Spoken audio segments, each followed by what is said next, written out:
खबर आपको देंगे, मुस्लिम लीग नून के सदर नवाज शरीफ लंदन के लिए रवाना हो गए हैं। नवाज शरीफ पहले दुबई और फिर लंदन जाएंगे। मज़ीद तफसीलात जानेंगे डॉन न्यूज़ के नुमाइंदे अदनान शेख से। अदनान शेख, बताएगा क्या मसरूफियात होंगी? आज बिल्कुल मुस्लिम लीग नून के कायद और सदर मोहम्मद नवाज शरीफ लंदन चले गए हैं। नवाज शरीफ निजी एयरलाइन PK625 के जरिए लंदन गए हैं और नवाज शरीफ के हमरा उनके जाती मुआलिज डॉक्टर अदनान भी हैं। नवाज शरीफ निजी एयरलाइन के जरिए पहले दुबई और फिर लंदन जाएंगे।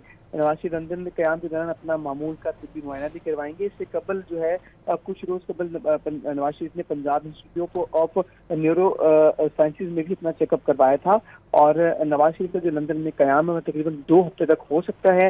इससे पहले नवाज शरीफ रवां साल जून में लंदन गए थे, जबकि नवाज शरीफ लंदन में पार्टी कारकुनों और रहनुमाओं से भी मुलाकातें करेंगे। जी, बहुत शुक्रिया आपका तफसीली तौर पर आगाह करने के लिए अदनान।